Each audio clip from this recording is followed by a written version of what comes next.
ওবায়দুল কাদের সাহেব গত 15 বছর ধরে মেজর জেনারেল জিয়াউর রহমান সম্বন্ধে যা বলছেন, এই গত কয়দিন আগে আমি একটা বক্তব্য তার শুনলাম, পুরো 360 180 ডিগ্রি জি, রিভার্স। জি। আপনি বলেন এটা কি অ্যাসেট না লাইবিলিটি? লাইবিলিটি। হ্যাঁ, বলেন কেন উনি এভাবে কথা বলতে, আমাকে জিজ্ঞেস করেন কেন এভাবে কথা বলতেছে। কেন এইভাবে 360 ডিগ্রি করে গেল? হ্যাঁ, বলতেছে এই কারণে যে শোনা যায় যে উনি বঙ্গবন্ধু কন্যা জননেত্রী শেখ হাসিনা অত পাত্তা ইদানিং পাচ্ছেন না। সুতরাং এমন কিছু আজে বাজে কথা বলতে হবে যেটার কারণে বাধ্য হয়ে ওনাকে বলা হবে না না না তুমি একটু চুপ করো, থামো, একটু আমাদের কাছে থাকো। It's a very chip political tactics. আপনি 15 বছর আওয়ামী লীগ, যুবলীগ, ছাত্রলীগের ছেলেমেয়েদেরকে মেজর জেনারেল জিয়া রহমান সম্বন্ধে এক ন্যারেটিভ দিলেন। এখন আপনি কলকাতা গিয়া লাইভ ক্যাম একটা লাগাইয়া, ওয়েব ক্যাম একটা লাগাইয়া আপনি এখন আরেক ন্যারেটিভ দিতেছেন। তাহলে ওটা তখন দিলেন না কেন? যখন মেজর জেনারেল জিয়া রহমানের বীরুত্তম খেতাব বাতিল করা হচ্ছে, যখন মেজর জেনারেল জিয়া রহমান নাকি পাকিস্তানের চর, উনি নাকি পাকিস্তানের গুপ্তচর, উনি বাংলাদেশের সাথে, যখন এইসব কথাবার্তা বলা হচ্ছিল, কিছু কিছু লোক বলছিল, তখন আপনি সাধারণ সম্পাদক আওয়ামী লীগের, তখন কি আপনি থামাইলেন না কেন? তখন আপনি বললেন না কেন? আজকে আপনি কি বললে বলছেন? বললে আবার নেত্রী রাগ হয়ে যাবে, এই জন্য হয়তো বা। না, কেন নেত্রী রাগ? কোনোদিন নেত্রী রাগ হবে না। আমি বিশ্বাস করি না, আমি মনে করি না যে যুক্তিসঙ্গত ভাবে কোনো কথা নেত্রীকে যদি বুঝায় বলা যায় তিনি রাগ হবেন। কেন তিনি রাগ হবেন? এতই যদি রাগ হইতেন তাহলে আওয়ামী রাশেক লীগ ভাই, এত বড় দল চালানো যায় নাকি? নেত্রী তো আমি নিজেই আপনাকে বলছে। কি বলছি যে আমরা অভাগার দল রে ভাই। একটু ভাত, মুড়ি, মুরগি, চিনি, মধু খাওয়ার জন্য আমাদের যে দায়িত্বের জায়গা, সেটা আমরা পালন করিনি, আমিও করিনি। আপনার অনুষ্ঠানে আমিও স্বীকার করছি, আমাকে অনেকে লেখে কি ভাই 15 বছর এত কথা বললেন না, এখন বল। হ্যাঁ শিওর, আমি বলি নাই তো, আমি তো ওই দোষে দোষী। কিন্তু আমি বলি নাই বলে এখন বলবো না, সেটা তো হতে পারে না। This is most unfortunate. আপনি যখন এই দলগুলোর ভালোর জন্য, এই দলের নেতাকর্মীদের জন্য কোনো সত্য বচন করবেন, যখনই মনে হবে যে ওই দ্বিতীয় শ্রেণীর আজে বাজে নেতাদের বিরুদ্ধে যাচ্ছে কথাগুলো, তারা মনে করে এটা আওয়ামী লীগের বিরুদ্ধে যাচ্ছে। একটা অন্ধ শ্রেণী তৈরি হয়েছে। আপনি মনে করেন, প্রবলেম হচ্ছে কি যে আমি একজন মানুষ, আমি গণতন্ত্রের কথা বলি, আমি আমার মনের কথাটা বলার পরে আমার দলের, বললাম না, কিছু নেতা, যারা নেতা হয়েছে জনগণের দ্বারা না, যারা নেতা হয়েছে আশীর্বাদে, তারা লোক লাগাই দিচ্ছে পিছনে, হুমকি দিচ্ছে জানে মেরে ফেলবো, এন করবো দেন করবো। তো সেখানে রাজনীতির গুণগত মানের উন্নয়নটা কিভাবে হবে বলেন? কিভাবে সম্ভব?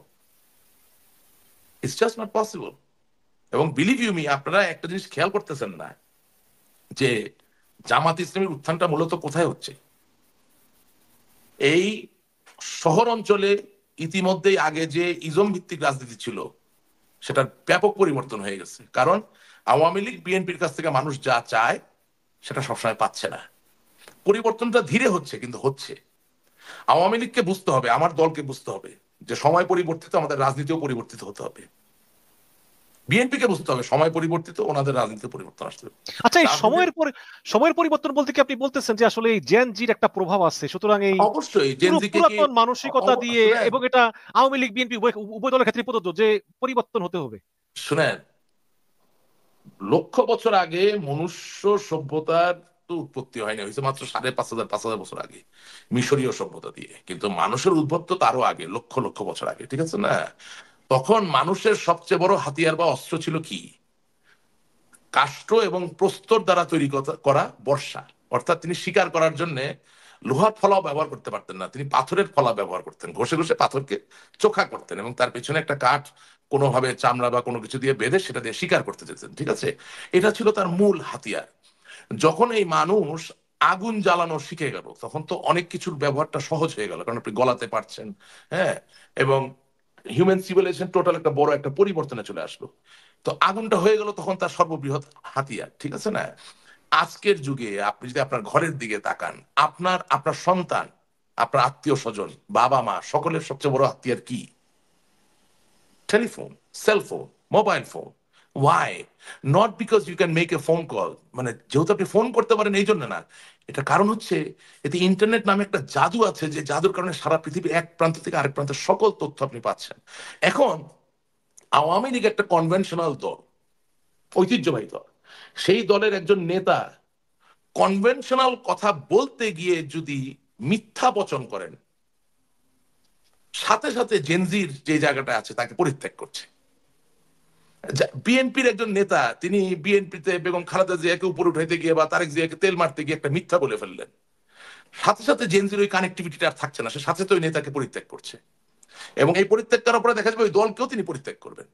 সুতরাং all I am trying to say যে বাংলাদেশের জন্য, বাংলাদেশের মানুষের জন্য প্রত্যেকটা রাজনৈতিক দল যারা এই দেশের জন্য রাজনীতি করতে চায়, তাদেরকে মেধা, প্রতিভা এবং সততা, এই তিনটা জিনিসকে যদি সুনির্দিষ্টভাবে তারা রিকগনাইজ না করে, একনলেজ না করে, তাছাড়া বাংলাদেশের রাজনীতির কোনোদিন ভালো দিন আসবে না।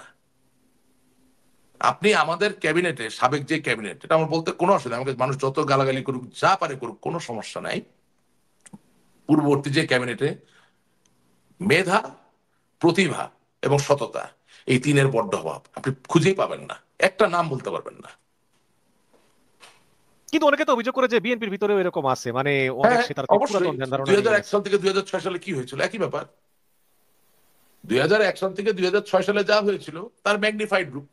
বিএনপি তো 1996 সালের 15 ফেব্রুয়ারি নির্বাচন এককভাবে করার চেষ্টা করেছিল, মিথ্যা না? 2006 সালে তত্ত্বাবধায়ক সরকারের যে স্যাংটিটি, পবিত্রতা, সেটা তারা নষ্ট করেছিল। ইয়াজউদ্দিন সাহেবকে একই সাথে রাষ্ট্রপতি এবং একই সাথে প্রধান উপদেষ্টার ভূমিকা, নিপতির ভূমিকায় উপনীত করেছিলেন। কে এম হাসানকে প্রধান বিচারপতি থেকে প্রধান উপদেষ্টা করার জন্য এই যে বয়সের যে ম্যানিপুলেশন বিচারপতিদের তারা করেছিল, মরহুম ব্যারিস্টার মওদুদ আহমেদ সাহেব, শিওর তারাও একই দোষে দোষী। আমি তো কাউকে, শুনেন, এখন এমন একটা জায়গায় এসে দাঁড়িয়েছি যে এই জায়গায় আসলে কার দোষ বেশি কার দোষ কম এটা আপনি মাপতে পারবেন না। কিন্তু আমরা আমরা আমরা দেখলাম যে আসলে আওয়ামী লীগ নির্বাচনে অংশ নিতে দেওয়া হবে না, সেক্ষেত্রে আমেরিকা বা পশ্চিমারা তেমন একটা গা কোনো করতেছেন না, রিয়াকশন তারা নেই, কোনো কোনো রিয়েকশন রিয়াকশন নাই, নেই। শুধু হুম। ভারত বলতেছে যে ইনক্লুসিভ ইলেকশন। এবং এবং আপনি আপনি অনেকবার বললেন যে শেখ হাসিনার কোনো বিকল্প নাই। অবশ্যই আপনি আওয়ামী লীগ করেন, আপনি অবশ্যই বলবেন আপনি শেখ হাসিনার প্রতি আপনার অবশ্যই আস্থা আছে। কিন্তু আমরা যখন দেখি যে মানবাধিকার লঙ্ঘনের দায়ে মৃত্যুদণ্ডপ্রাপ্ত, আবার যখন দেখি যে 832 ভরি স্বর্ণ তার ব্যাংকের লকারে, আবার যখন শুনি যে অডিওতে একজন কর্মী বলতেছে যে আপা আমাদেরকে যারা মেরে ফেলেছে আমরাও তাদেরকে মেরে ফেলবো, তখন শেখ হাসিনা বললেন যে এগুলো না বইলা কাজ কইরা দেখাও। তো তখন আসলে মানে আমরা কিভাবে মনে করি যে আপনি যে বলেছেন যে জেনজির যে প্রত্যাশা সেটা আওয়ামী লীগ এবং বিএনপি অনুসরণ করতে হবে, এই শেখ হাসিনার মতো নেত্রী কি আসলে এই জেনজির প্রত্যাশা পূরণ করতে পারবেন বা সম্ভব এভাবে আওয়ামী লীগকে এগিয়ে নেওয়া? আপনি কি দেখ, মনে করেন না যে আসলে পরিবর্তনটা দরকার আওয়ামী লীগের, আচ্ছা, আচ্ছা, মেবি মেবি মেবি বিএনপিরও? আচ্ছা, দেখেন, আমি আপনাকে একটা আন্তর্জাতিক চক্রান্তের কথা বলি। সবাই তো স্বাধীন চক্রান্ত চক্রান্ত করে, আমি একটা আন্তর্জাতিক চক্রান্তের কথা বলি। হুসেইন মোহাম্মদ এরশাদ যখন স্বৈরাচার হিসেবে পদত্যাগ করলেন, ক্ষমতা থেকে চলে গেলেন, 1991 সালে নির্বাচনে কে এলো ক্ষমতায়? বিএনপি। বিএনপি এলো। তো বিএনপি ক্ষমতায় এসেছে, তখন কি আওয়ামী লীগ ক্ষমতায় ছিল না? ছিল। কিভাবে তো হ্যাঁ, বিরোধী ক্ষমতা তো দলের বিএনপি জায়গায়, আসলো? হ্যাঁ বিরোধী দলে ক্ষমতায়, ছিল। হ্যাঁ বিরোধী দলে ছিল। আমরা তো ছিলাম তো বাংলাদেশে, নাকি ছিলাম না? ছিলেন। ছিলাম তো। আচ্ছা, 1991 থেকে 96 সালের মধ্যে জনাব তারেক জিয়া বিবাহ করলেন। করলেন, জি। সেই বিয়েতে কি বাংলাদেশের মাননীয় বিরোধী দলীয় নেত্রী বঙ্গবন্ধুর কন্যা জননেত্রী শেখ হাসিনা যাননি? ওই একবারই না, না, দেখা একটু হয়েছে। আমাকে শেষ করতে দেন।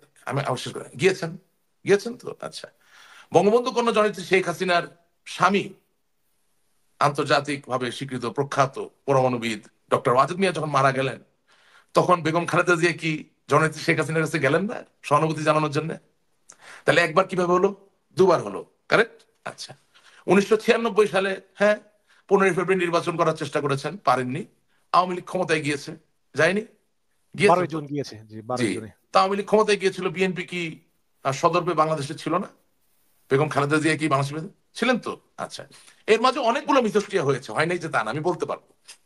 ঠিক একইভাবে 2001 সালে বিএনপি ক্ষমতায় গেল, খুব খারাপ হয়েছে। বিএনপি ক্ষমতায় যাওয়ার পরে পূর্ণিমার মতো অনেক অসহায় বোনদেরকে সারা বাংলাদেশে তারা ধর্ষণ করেছে, নির্যাতন করেছে। It's a great political failure and crime. আমি আবার র্যাবের বলছি, ক্রস র্যাবের এটা ক্রসফায়ার তো আছে। রাজনৈতিক ব্যর্থতা এবং এটা একটা অন্যায়। এবং জনাব তারেক জিয়া সাহেব, বেগম খালেদা জিয়া, ওনারা এই অন্যায়গুলোর বিরুদ্ধে কোনো শক্ত অবস্থান বিএনপি নিতে পারেন নাই।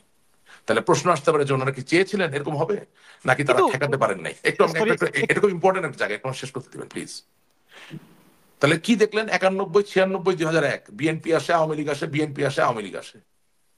বাংলাদেশের রাজনীতির চিরকালের ক্ষতি হয়ে গেল 2001 সালের, সরি, 2004 সালের 21শে আগস্ট। আবার বলছি, বাংলাদেশের চিরস্থায়ী চিরকালের ক্ষতি হয়ে গেল 2004 সালের 21শে আগস্ট।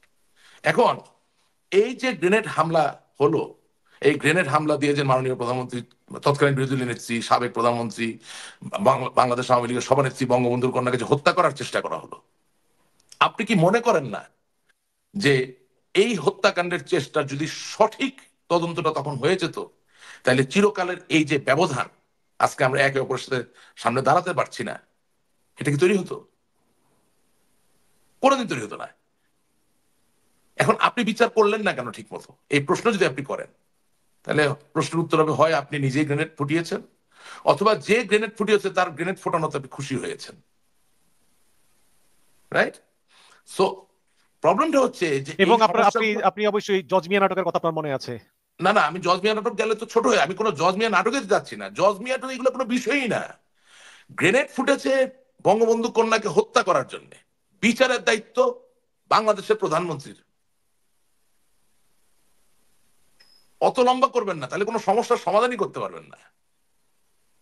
সেটাই তো বললাম যে তদন্তটা যদি ঠিক মতো হতো, বিচারটা যদি ঠিক মতো হতো, তাহলে কি আজকে এই সমস্যা থাকতো? থাকতো না তো। যারাই বুদ্ধি করেছে, যারাই মনে করেছে যে বঙ্গবন্ধু কন্যাকে হত্যা করে চিরকাল ক্ষমতায় থাকা যায়, এটা কি হয় নাকি আসলে? It's a impossible idea. আমরা যে 15 বছর ধরেন জামাত জামাত ইসলামী বা ইয়েকে যে মামলা দিয়ে মানে বিভিন্ন ভাবে চেষ্টা করলাম, শেষ পর্যন্ত কি আমরা দমাতে পারলাম? এখন আমরা সারাদিন শুধু বলছি জঙ্গিদের জন্য। তো 15 বছর কি বসে বসে আঙুল চুষছি আমরা? তখন জঙ্গি তৈরি হয়েছে কোত্থেকে? একটা মানুষ জন্মাইতেও তো 9 মাস লাগে ভাই। তো একটা জঙ্গি যদি তৈরি হতে হয় তা টাইম লাগে। তা তাহলে ধরেন 15 বছর আগে যদি আপনি 30 বছর বয়স্ক একটা ছেলে, যাকে আপনি জঙ্গি বলে চিহ্নিত করার চেষ্টা করছেন, তার বয়স ছিল 15, তাহলে আমি কি করলাম? যেই জঙ্গির বয়স 25, 15 বছর আগে তার বয়স ছিল 10, তাহলে আমি কি করলাম? আজকে যেই সেনাবাহিনীকে আমি দোষ দিচ্ছি, যে সেনাবাহিনীর একজন সম্মানিত কর্মকর্তা আজকে মেজর, তিনি 15 বছর আগে তার বয়স ছিল 16, তাহলে আমি তাকে কি দেখালাম, কি শেখালাম, কি বোঝালাম যে তিনি আজকে আসার পরে আমার প্রতি সংহতি বা আমার কর্ম প্রক্রিয়ার প্রতি তার কোনো সম্মান বা আস্থা নাই? এগুলো অনেক প্রশ্ন চলে আসে।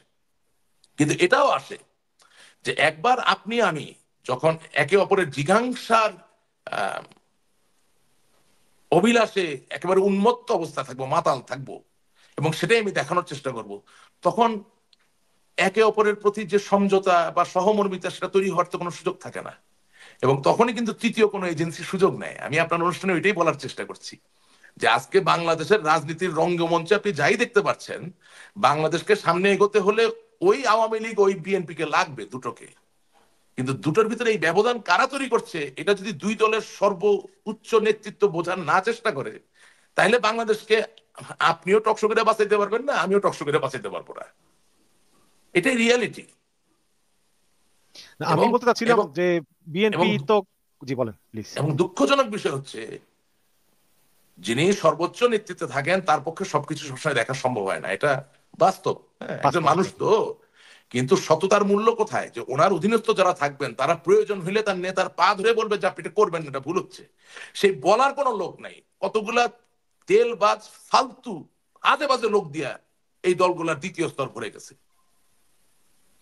আমরা তো দেখছি বঙ্গবন্ধুর সময় আমার আব্বা, আমার দাদা, আমার নানাদের কাছে শুনছি বঙ্গবন্ধুর সাথে রীতিমতো ডিসকোর্স, রীতিমতো ডিবেট হইতো নেতাকর্মীদের।